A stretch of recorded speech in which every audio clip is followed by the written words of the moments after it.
A city's blank, white, concrete slabs, the giant ones ringed by the less giant, gave space in their midst to a broad, pink-floored plaza, a playground in which some 200 young children played and exercised under the care of a dozen supervisors in white coveralls. Most of the children, bare, tan, and black-haired, were crawling through red and yellow cylinders, swinging on swings or doing group calisthenics. But in a shadowed corner, where a hopscotch grid was inlaid, 5 of them sat in a close, quiet circle, 4 of them listening and 1 speaking. "They catch animals and eat them and wear their skins," the speaker, a boy of about 8, said. "And they do a thing called fighting. That means they hurt each other on purpose with their hands or with rocks and things. They don't love and help each other at all." The listeners sat wide-eyed.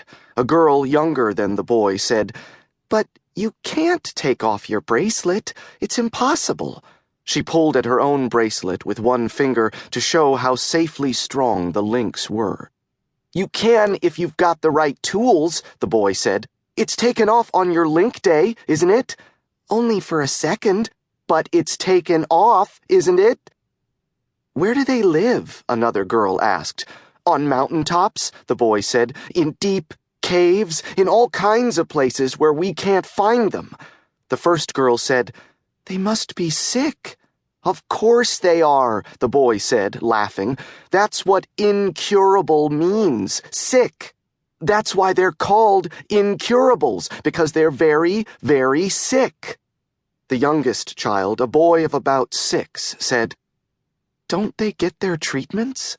The older boy looked at him scornfully. "Without their bracelets," he said, "living in caves?" "But how do they get sick?" the 6-year-old asked. "They get their treatments until they run away, don't they?" "Treatments," the older boy said, "don't always work." The 6-year-old stared at him.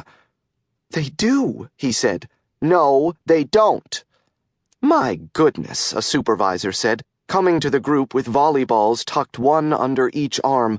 "Aren't you sitting too close together? What are you playing? Who's got the rabbit?" The children quickly hitched away from one another, separating into a larger circle, except the 6-year-old boy, who stayed where he was, not moving at all. The supervisor looked at him curiously. A 2-note chime sounded on loudspeakers. "Shower and dress," the supervisor said, and the children hopped to their feet and raced away. "Shower and dress," the supervisor called to a group of children playing passball nearby. The 6-year-old boy stood up, looking troubled and unhappy. The supervisor crouched before him and looked into his face with concern. "What's wrong?" she asked. The boy, whose right eye was green instead of brown, looked at her and blinked. The supervisor let drop her volleyballs, turned the boy's wrist to look at his bracelet, and took him gently by the shoulders. "What is it, Lai?" she asked. "Did you lose the game? Losing's the same as winning. You know that, don't you?" The boy nodded. "What's important is having fun and getting exercise, right?" The boy nodded again and tried to smile. "Well, that's better," the supervisor said. "That's a little better. Now you don't look like such a sad monkey." The boy smiled. "Shower and dress," the supervisor said with relief. She turned the boy around and gave him a pat on his bottom. "Go on," she said. "Skedaddle." The boy, who was sometimes called Chip, but more often Lai, his number was Lai RM 35M 4419, said scarcely a word while eating, but his sister Peace kept up a continuous jabbering, and neither of his parents noticed his silence.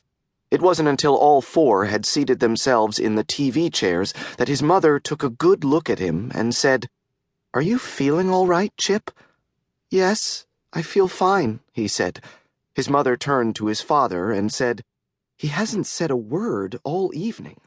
Chip said, "I feel fine."